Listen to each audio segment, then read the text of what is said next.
Help others. Like, subscribe, and ring the bell for notifications.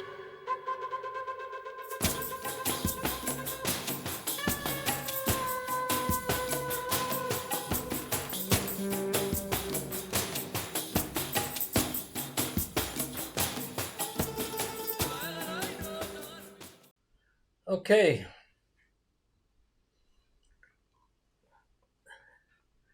This next Shabbat, on the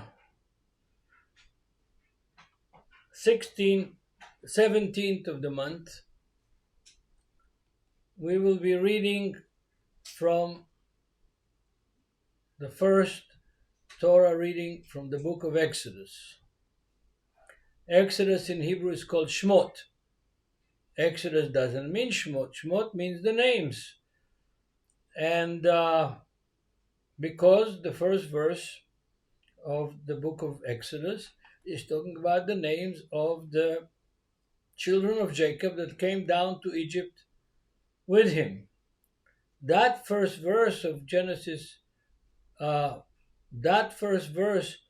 Exodus chapter 1 is a controversial verse because in the New Testament says that 75 went to Egypt. Wait a minute, just a minute. I better check it out. I need to check it out to make sure that I'm right, because I don't want to mislead anybody or make mistakes. So I'm going to turn my iPad to the book of Exodus, and we're going to look at the text together, both in Hebrew and in English. So I'm going to go to, I went to the Talmud instead of the Bible. See, that's what happens when you get old. You easily make mistakes, but I don't want to make mistakes, and therefore I don't want to mislead you. So I'm going to the Tanakh, to the Hebrew Bible, and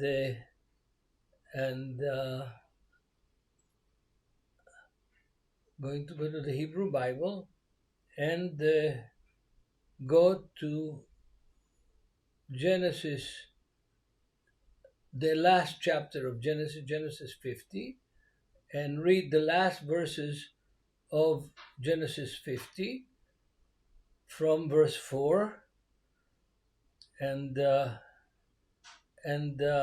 discuss a little bit what's going on, and then go to the first verses of the book of Exodus.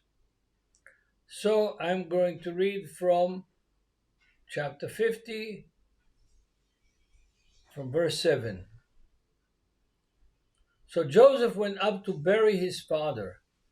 With him went up all the servants of Pharaoh and elders of his house and all the elders of the land of Egypt, as well as all the house of Joseph, his brothers, and his father's house. Only their little ones, their flocks, and their herds they left in the land of Goshen. And there went up with him both chariots and horsemen, and it was a very great gathering. Then they came to the threshing floor of Atad, which is beyond the Jordan, and they mourned there with great and very solemn lamentation. He observed 7 days mourning for his father, and when inhabitants of the land of the Canaanites saw the mourning at the threshing floor of Atad, they said, "This is a deep mourning of the Egyptians." Therefore its name was called Abel Mitzrayim, which beyond the Jordan. So his sons did for him just as he had commanded them. For this sons carried him to the land of Canaan and buried him in the cave of the field of Machpelah before Mamre, which Abraham bought with the field from the Ephron the Hittite as property for burial place. And after he had had buried his father, Joseph returned to Egypt, and he and his brothers and all who went up with him to bury his fathers. Now the father is dead, Jacob is dead. The brothers were thinking that Joseph is not getting vengeance on them because his father was still alive and he didn't want to make his father upset that he's bothering his brothers. So they sent a messenger to Joseph, saying, "Before your father died, he commanded, saying, Thus you shall say to Joseph, I beg you, please forgive the trespasses of your brothers and their sin, for they did evil to you. Now please forgive the trespass of the servants of God of your father." And Joseph wept when they spoke to him. Then his brothers also went and fell down before his face. They said, "Behold, we are your servants." Joseph said to them, "Do not be afraid, for I am in the place of God. No, I misread it again. Do not be afraid, for I am in the place of God. But as for you, you meant evil against me, but God meant it for good, in order to bring it about as it is this day, to save many people alive. Now therefore do not be afraid. I will provide for you and your little ones." And he comforted them and spoke kindly to them. So Joseph dwelt in the land of Egypt, he and his father's household, and Joseph lived 110 years. Joseph saw Ephraim's children to the third generation. The children of Machir, the son of Manasseh, were also brought up on Joseph's knees. And Joseph said to his brethren, "I am dying, but God will surely visit you and bring you out of this land to the land of which he swore to Abraham, to Isaac, and to Jacob." Then Joseph took an oath from the children of Israel, saying, "God will surely visit you, and you shall carry up my bones from here." So Joseph died, being 110 years old, and they embalmed him, and he was put in a coffin in Egypt. That's the end of the book of Genesis. It's an important introduction to the book of Exodus. First of all, one of the main passages here is the basis of Paul's statement in Romans 8:29. All things work together for the good of those who love the Lord. And of course, Joseph says it in a very clear way to his brothers. He says, "Do not be afraid, for I am in the place of God. But as for you, you meant evil against me, but God meant it for good, in order to bring about as it is this day, to save my people alive. Therefore now don't be afraid. I will provide for you and your little ones." And he comforted them and spoke kindly to them. Now the philosophical question that arises from this text and from the end of the book of Genesis is this: why did all the confusion from the beginning of the story of Joseph? Why put Jacob and his sons and Joseph through so much misery, hate, desire to kill their own brother, wanting finally to sell him as a slave? Why then Joseph, a faithful servant to Potiphar, the priest of On in Egypt, a minister in Pharaoh's government, Why all the balagan with Potiphar's wife and the lies and the years that he spent in prison in Egypt? And there happened to be the ministers of Pharaoh, the wine steward, and the baker of Pharaoh in prison with Joseph. It seems like there's such big balagan, such big confusion, such big suffering. Why? Why do we have to go through this valley of tears, life with illnesses, with diseases, with problems, with relatives who have cancer and they die? And oi, oi is the most important Jewish word in the Jewish lexicon. Oi could mean a lot of things. It could mean bad things, it could mean good things, it could mean surprises, it could mean falls and failures. Oi, especially if you say in Yiddish, oi vey. It's especially it means something terrible has happened. But surprise, it could mean oi vey, what a wonderful thing happened. So that's the Hebrew. No, oi is not a Hebrew. It's Yiddish. It's kind of a German. I'd say pickled German. Jewish German is Yiddish. It's Yiddish words, but the text is written in Hebrew letters. And why go through all this confusion, all this rigmarole? And Joseph then has to go to jail, be in jail a long period of time, and I get it. It was for Joseph, going to jail was a kind of a college. He was tested in jail, he was examined in jail, and he passed the test.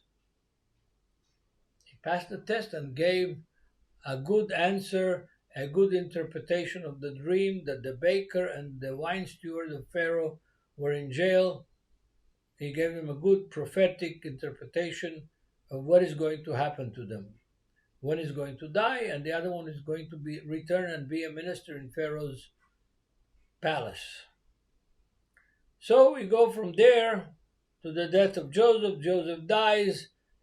He's made the brothers swear that they're going to take him and bury him the same place that Abraham, Isaac, and Jacob are buried, and some of the mothers, like Sarah and Leah, are buried there too, in Hebron. And the building that the cave is housed in today was built by Herod the Great from the time of the apostles and Yeshua. The building is the same building that was designed and built by Herod the Great. You can see the similarity of it when you visit to the Wailing Wall, which was also built by Herod the Great. And the architecture is the same, but it's in Hebron. So we change the scenery. They take the bones of Joseph. He was embalmed. He looked like an Egyptian coffin, and they buried him there next to Abraham, Isaac, and Jacob. Well, we jump several years and we go to Exodus chapter 1. Suddenly, we have a small genealogy. Not the first time that this genealogy appears, but it is the opening of the book of Exodus. In English and in Greek and other languages, Exodus makes good sense for the book that describes the exodus of the children of Israel out of slavery in Egypt to freedom and return to the land which God gave to Abraham, Isaac, and Jacob. Well, in Hebrew, the book of Exodus is called names. Shemot.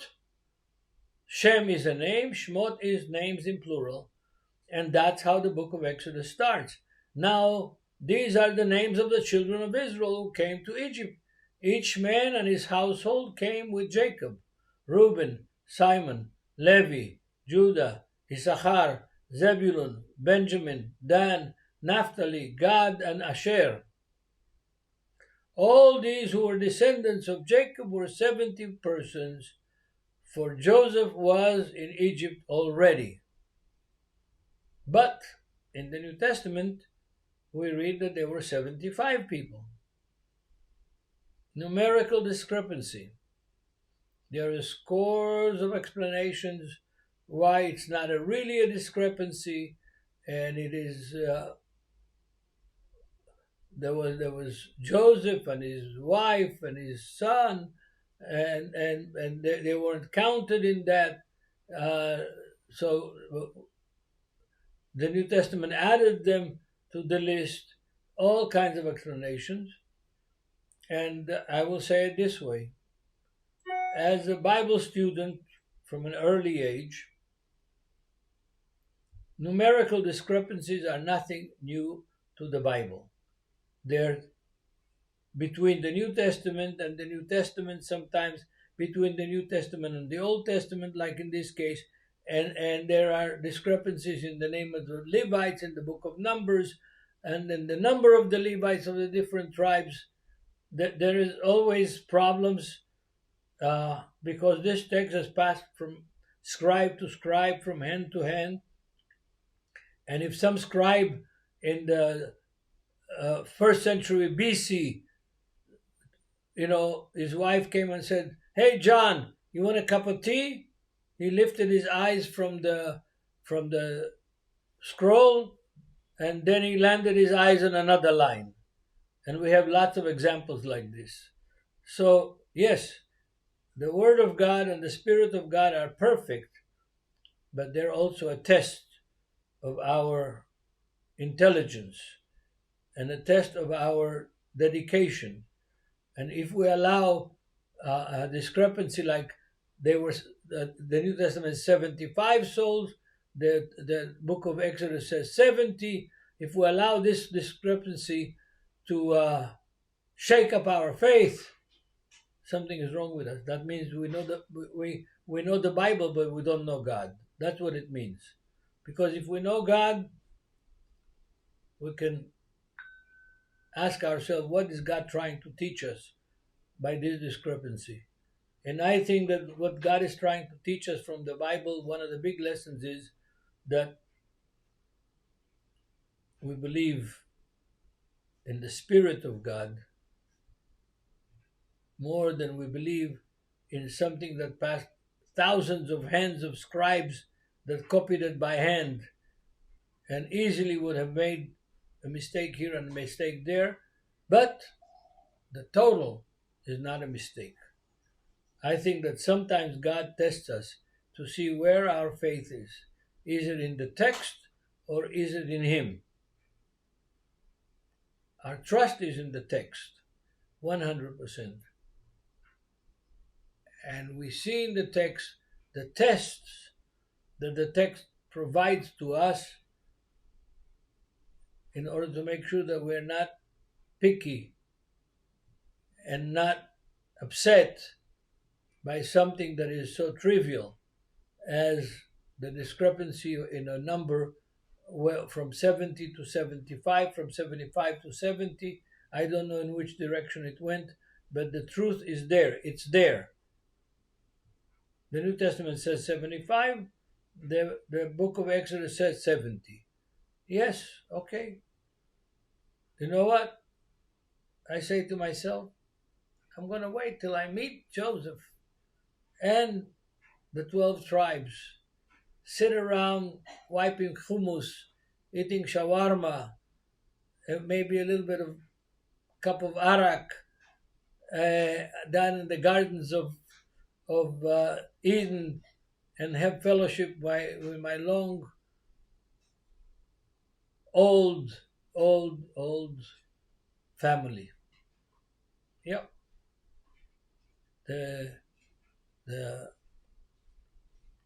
There's a joke told about Yasser Arafat. He died in Paris. He got to St. Peter and to the pearly gates, and he goes in, and he starts walking in the garden, and he sees Benjamin Franklin. Hi, Benjamin Franklin, how you doing? He walks a little more. He sees Hamilton. He walks a little more into the garden, and he sees George Washington. And he sees all these American founders of the state of United States of America, and he doesn't see any women. And he goes back to Peter and says, I understood that from what Muhammad wrote, that there are going to be 72 virgins waiting for me over here. St. Peter told him, Yasser, wasn't 72 virgins. It was 72 Virginians. So, yes, sometimes the Word of God is a little bit confusing, but it is to test us whether we are sharp enough to know and understand and trust God beyond the picayune scribal differences that might have happened along the way. So, Joseph is taken to the land of Canaan. He is buried with his forefathers. The children of Israel return to the land of Goshen, which is the best part of Egypt. And verse 8 of Exodus chapter 1 says, Now there rose a new king over Egypt who did not know Joseph. There were several dramatic upheavals, political upheavals in Egyptian history around the time of the Exodus. Why do I say around the time of the Exodus? Because you don't have a date and time of the exact date of which day and which month and what happened, which season. We don't have it. But there was the revolution that Akhenaton, the Pharaoh Akhenaton, and Nefertiti's wife made. Akhenaton stopped believing in all the gods of Egypt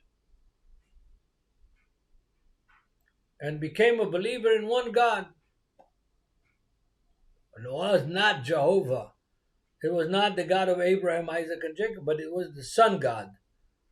Akhenaton understood that the sun is the power that gives life here on earth, to the plants and to the animals and to everything that is alive here on this earth. Akhenaton worshipped the sun God. He's not the only one. South American and Central American and North American Indians and the Indians in India and the Chinese and many nations understood this, and they're worshipping the sun. S-U-N, not S-O-N. So a Pharaoh rose that didn't know Joseph. What does it mean doesn't know? He didn't appreciate him. It doesn't mean that he didn't read the annals of the pharaohs and found out that there was a prime minister, was a chief administrator of all of Egypt that saved Egypt from drought, from starvation, by preparing for the 7 years of drought and providing food and grain for the population of Egypt during that period. He didn't know Joseph. And he said to himself and to his people, look, the people of the children of Israel are more and mightier than we are. Come, let us deal shrewdly with them, lest they multiply. And it happened in the event of war that they also join our enemy and fight against us, and so go up out of the land. Therefore they set taskmasters over them to afflict them with their burdens, and they built for Pharaoh supply cities, Pithom and Ramses, but the more they afflicted them, the more they multiplied and grew, and they were in dread of the children of Israel. Okay, I want to concentrate on this verse that says, verse 12 of chapter 1 of Exodus, that says, "But the more they afflicted them, the more they multiplied and grew, and they were in dread of the children of Israel."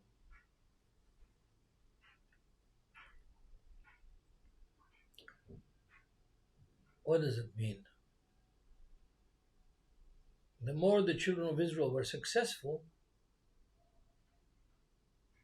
the more they increased in stature and in wisdom and in size and in wealth and in knowledge than the Egyptians did. The Egyptians started to fear them.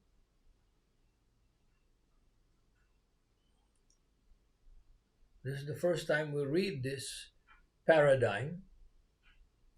But if you examine Jewish history, you'll see that this didn't happen one time. It happened many, many times. It happened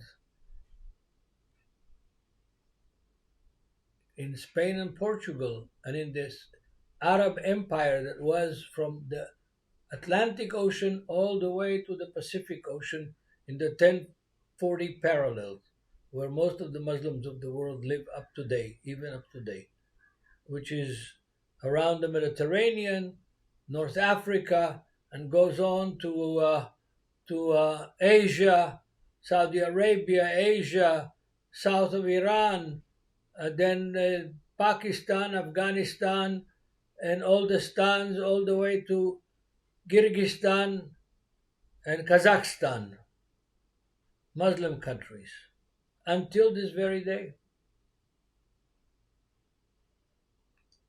But why do the Jews succeed? Wherever they go, they succeed. Why? Even though the other population may want to stifle them, to keep them from success, to stop the blessing that they bring to the population. Why? Why do they succeed? I'll tell you why they succeed.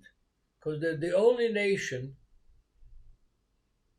in the history of mankind that from day one lives in fear. Why do they live in fear? They live in fear because they're just a tiny, tiny, tiny bit different than everybody else. And what made them different than everybody else? They didn't choose it. They didn't. On the Fiddler on the Roof, the rabbi says to God, actually Tuvia, the milkman says to God, God, would you choose somebody else for a change? Because the story of Joseph is the best demonstration of this. Why did Joseph dream of his own? He had these dreams of grandeur, that he's going to be the middle, the son, and his brothers and his father and his mother are going to be the stars around him, surrounding him and praising him. Did he choose that? No, it was a dream from God. Did Jacob choose the dream that he had at Bethel? That he saw a ladder stretched from heaven to earth and made him these grandiose promises that in some periods of history were actually partially at least fulfilled. The golden era of Jewish history, do you know where it was? In the 500 years that the Jews lived in Spain and Portugal and served the Muslim administrators, kings, sheiks, caliphs. Those 500 years are the golden era of Jewish survival. They were the ministers of the government, the bookkeepers, the medical doctor of the caliph in Cordova was Maimonides. Had great prosperity, but that prosperity, you know what happened to it in the end? It flipped. it flipped. Why? The Christians conquered Spain. The Jews were together with the Arabs in the culture, in the language, and in the food, in everything. And then the Christians understood, maybe rightly, maybe wrongly, that the Jews are on the side of the Muslims, and the persecution hit them again very hard, very hard.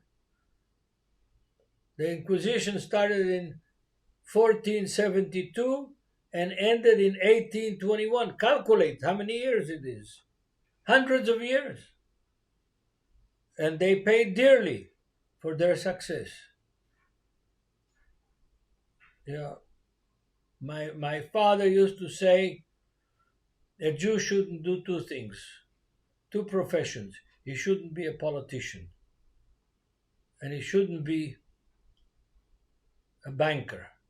What happened? That the Jews became bankers. The Rothschild family started with the banking. The Aryeh family, from which my family comes, my mother's side comes from the Aryeh family. They were bankers, the bankers in Austro-Hungarian Empire. That didn't bring them a blessing. Might bring them money, but not a blessing, because they had problems in the family, scandals in the family. They when the old Aryeh patriarchs died, then the sons argued about the inheritance, and the girls didn't get any inheritance anyway at that time for Orthodox Jews. So this Pharaoh rose, so the Jews were successful, were strong, were active, were influential in the economy and in the culture of Egypt. That bothered him.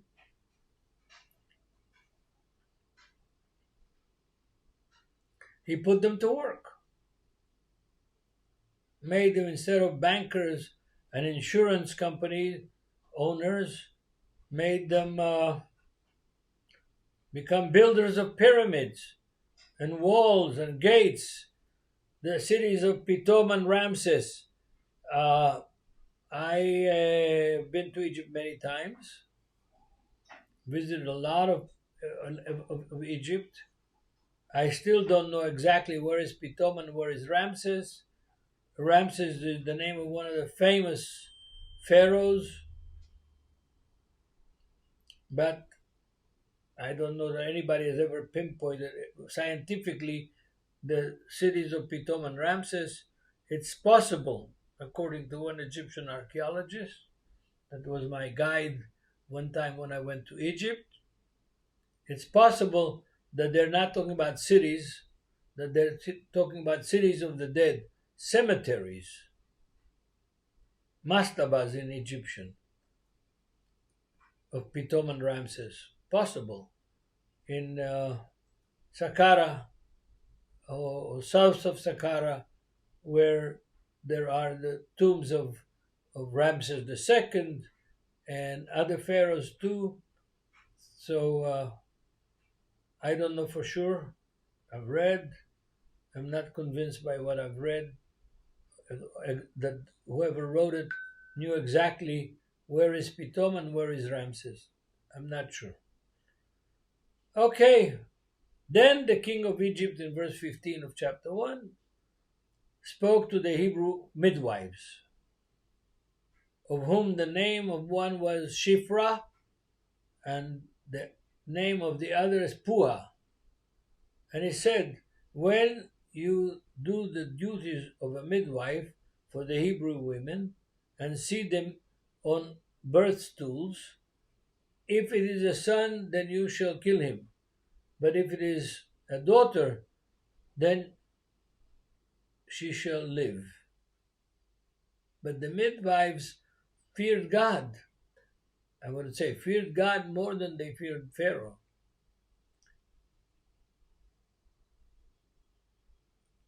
And did not do as the king of Egypt commanded, them, but save the male children alive.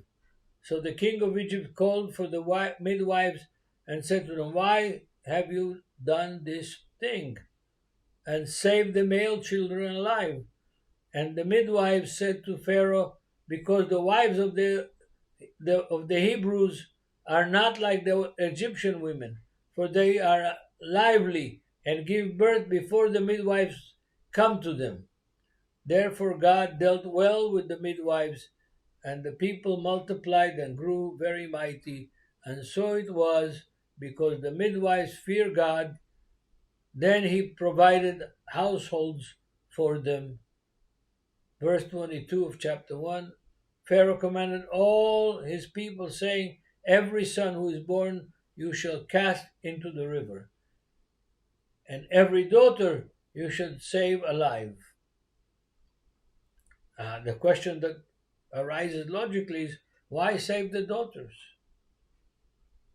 and not the men? I guess they were more beautiful than the Egyptian women, and the pharaohs must have liked the Hebrew women more than the Egyptian women, and so they wanted to save the daughters. I don't know for sure, but in my opinion, knowing a little bit about the Egyptians, that may be a good argument. So we are in the book of Exodus now, the first Torah portion in the book of Exodus, and we are going to meet the story of Moses. Will start. The story of Moses will start from the tribe of Levi, and his mother conceived and bore a son. And when she saw that he was a beautiful child, she hid him 3 months. Now, this bothers me. This text bothers me. Why does it bother me? It bothered when she saw that it was a beautiful child. What if it was an ugly child? She would throw him into the Nile. What is this?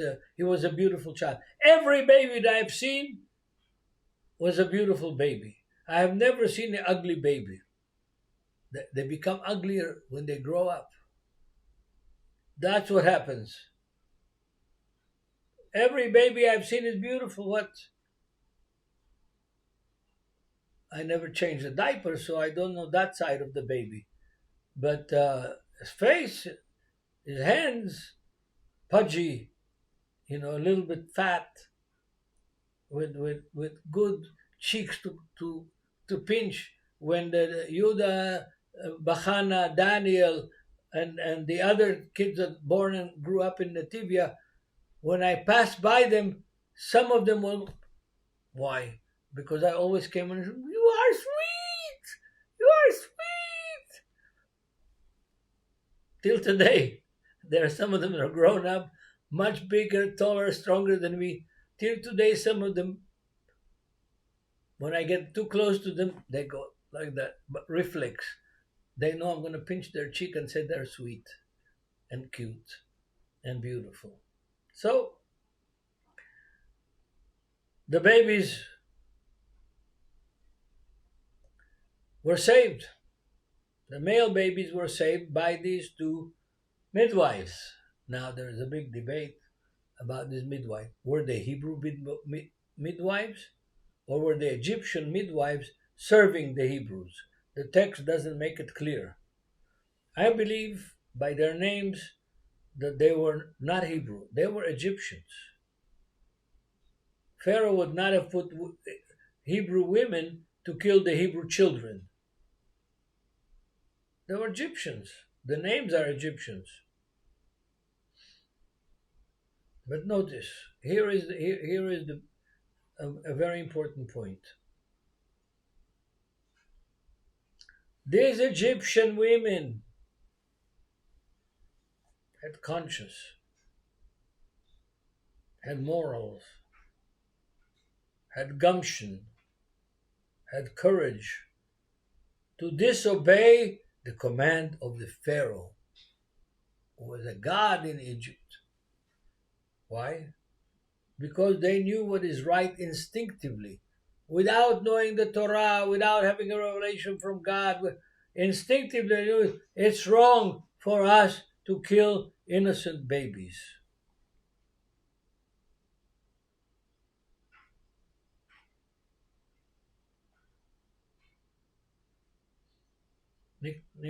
Close to 600 days ago, Israel experienced the biggest massacre of old people, young people, and babies and children who were beheaded by the Hamas terrorists when they invaded the peaceful settlements and kibbutz communities, communal communities around the border with Gaza.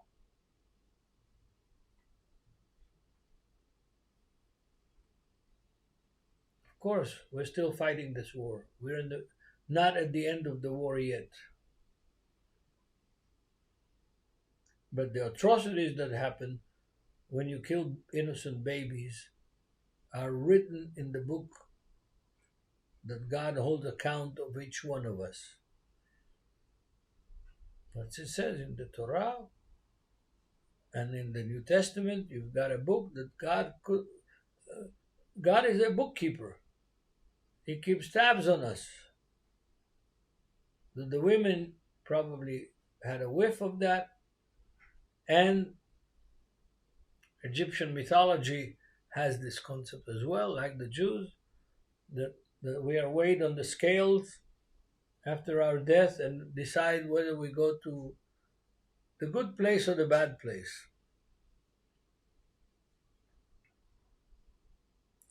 So the mother of Moses, her name was Yocheved, and she gave birth to a baby, a beautiful baby, and the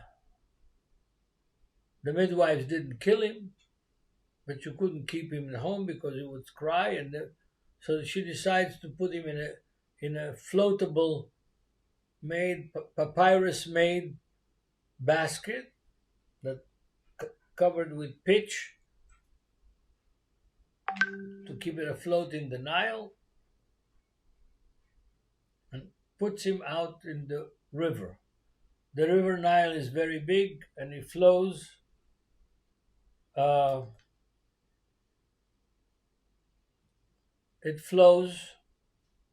and God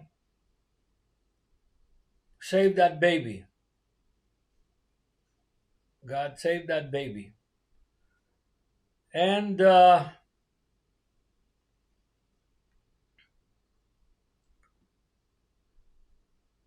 happened to be that on that day that basket that was covered with pitch to make it waterproof floated in the Nile.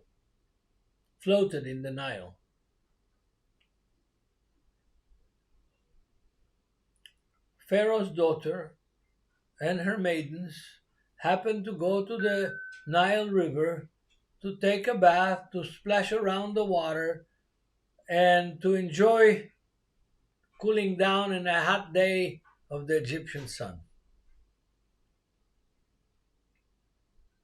Now that's a strange story. Why is it strange?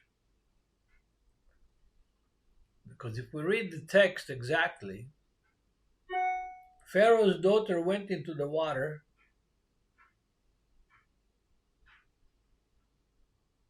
but some of the maidens didn't go in the water. That's what the text says. Why did she go into the water? She's the princess, daughter of Pharaoh.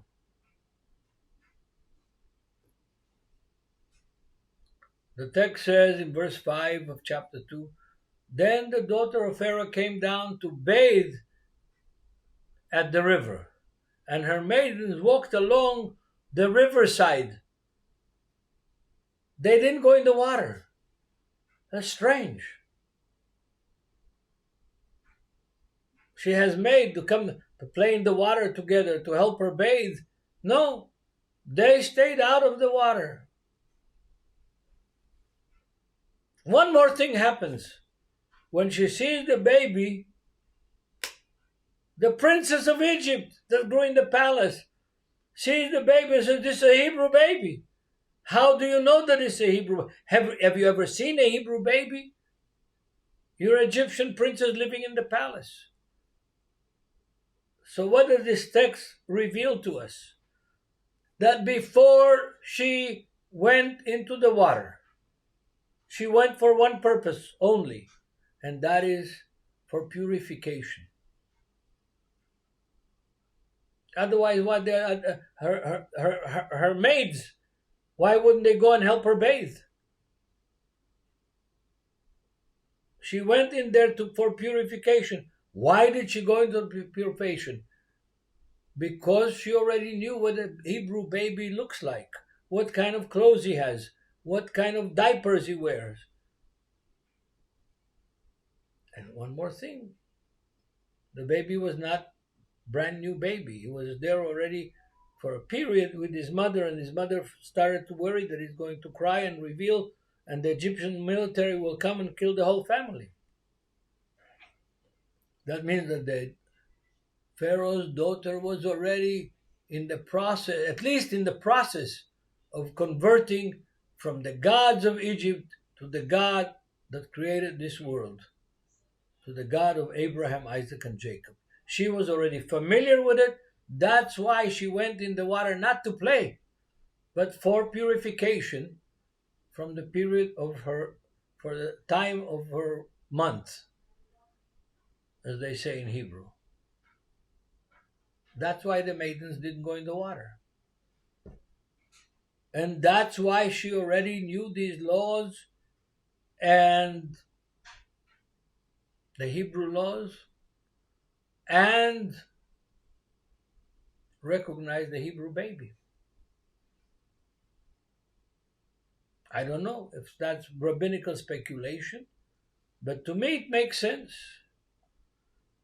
It makes sense that she didn't go in the water because she was there not to play, not to swim, not to exercise. She went there for purification. That's why her maidens didn't go with her. The Nile is not exactly safe. It has crocodiles, huge crocodiles. If you visit Cairo, the Cairo Museum, there's one that is 12 meters long. Huge monster crocodile. Had crocodiles, had other dangers in the water of the Nile. She could have slipped and fallen and hit her head on some papyrus plant. I don't know what. But that's what the text says. So Pharaoh calls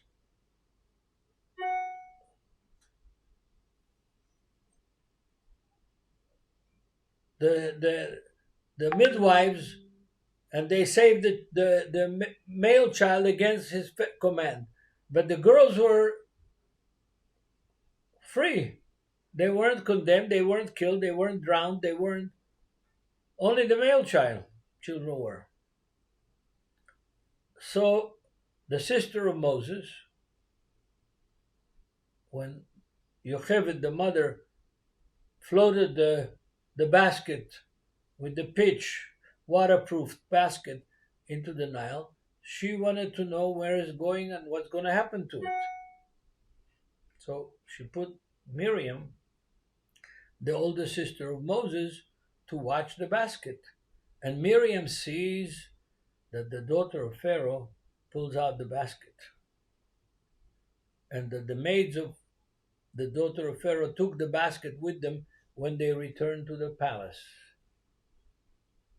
And so she volunteers to help. Miriam volunteered to help and said, "Oh, this baby is a Hebrew baby, you already know that, but you need somebody to nurse him. There is no materna, there is no, all the things that today they have in the pharmacy you can buy and feed the baby without nursing him. No, only nursing." And Pharaoh's daughter was not pregnant, she didn't have milk, but I have a Hebrew woman that gave birth. She didn't say gave birth to a male or to a female, and she can nurse. Said, bring her over. So what happened? How God works. This is what always interests me. How does God work? He plans ahead of time, what we don't do so well. He knows the future, which we don't know. And he prepared the situation and directed the little basket that with the baby Moses in it to come to the right hand, because he knew the end before the beginning. He knew what this baby is going to be. He knew how this baby is going to raise and why he should grow up in the palace of the Pharaoh that ruled from what is today Tunis to Lake Victoria. That includes Ethiopia, Tanzania, parts of Uganda, Sudan.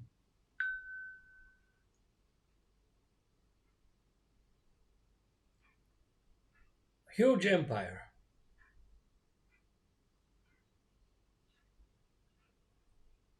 But God knew more than that.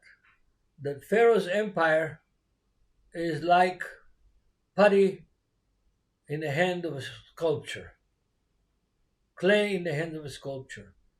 That whatever God wants, he could crash that empire like he did empires before this Pharaoh that crushed and brought disaster on Egypt and the population of Egypt.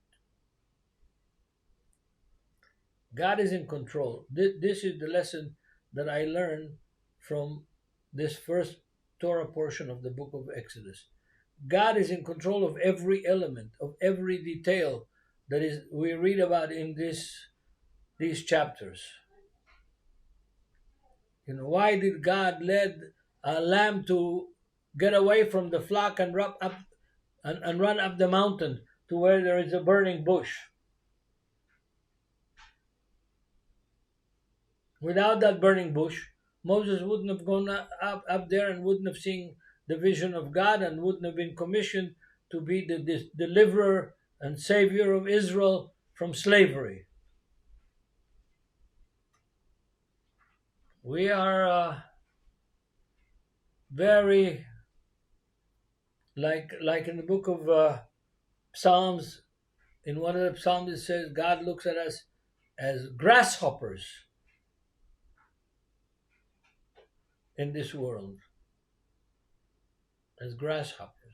On the other hand, we are the diamonds of his creation. We are the choice animals of his creation. The only animal that is godlike, because God said to somebody standing next to him, said, let us make men in our form and in our image. What does it mean? What does man have as a part of the mammal kingdom of animals that no mammal has, no other animal has? Three things. He has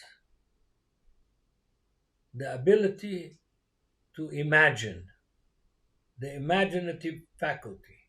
Without that, there would not be any creation. Nobody would invent sunglasses or eyeglasses or medications or toys or iPhones or anything else. That ability to imagine things that don't exist and make them exist is solely human. I have never seen a gorilla invent a radio or even a clock, a watch. Yeah. I've seen some human beings become gorillas in their character, but not gorillas become human beings. So that ability to see what's going to happen in the future is a divine ability. Only God prophets that he revealed to them and told them what is going to happen sometimes even when it's going to happen, is the human being. And here we see in this story the ability of the human being to also be inventive, like Miriam, the sister of Moses. She saw the Pharaoh's daughter take the baby in her arms, and she got there and said, "I can help you, lady. I know I am a Hebrew and I know Hebrew." Pharaoh's daughter already knew. She recognized it was a Hebrew baby. So I know a Hebrew lady that lost her child and can nurse that baby.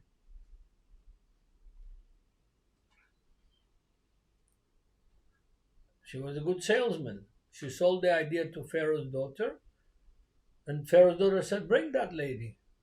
And it ended up that the real mother of Moses was his nurse and nursed him and raised him, and he knew.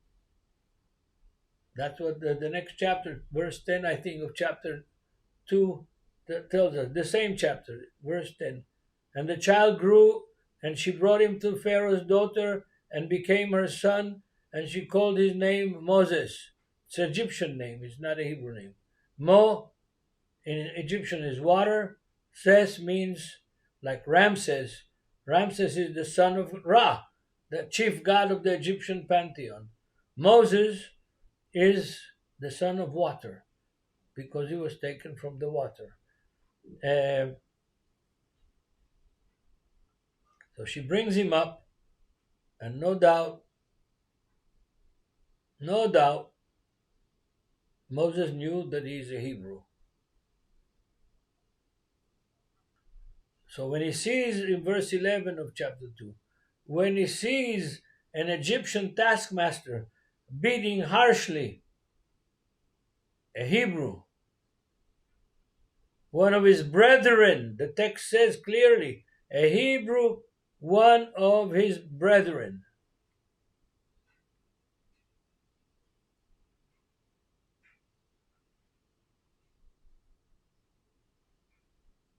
That means that he knew it from his mother. He understood it from his mother that he is not an Egyptian, that he is a Hebrew.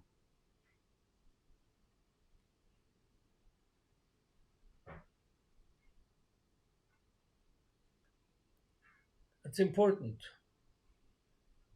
Why is this important? Because in the last chapter of the book of Genesis, when Joseph brings Ephraim and Manasseh to Jacob, and Jacob is on his deathbed, and Jacob doesn't recognize that they're Hebrews.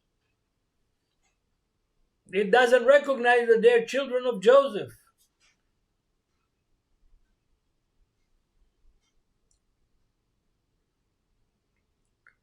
Very important. Moses' blood, not logic, not his mind, his blood, his Jewish blood made him stand for justice, for righteousness, and not allowing the Egyptian taxmaster to beat that poor Jew to death. I was in Georgia from 1962 till 1964. Yeah, 62, 63, and part of 64. What was going on next door in Alabama?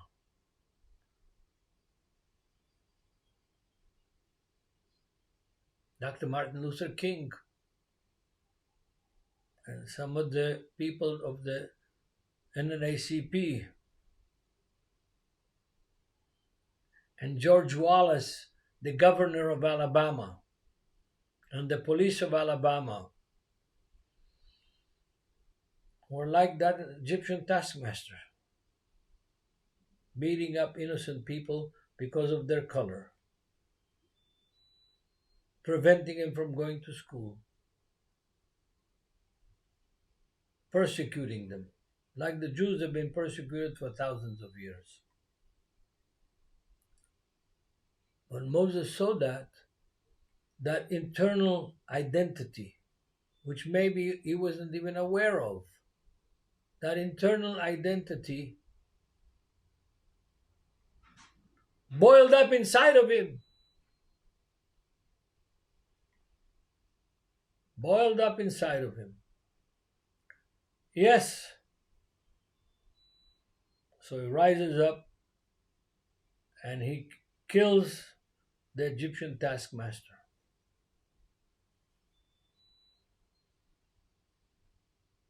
And now he has to run away. That standing for righteousness' sake, to save another Hebrew, makes him lose the crown of Egypt.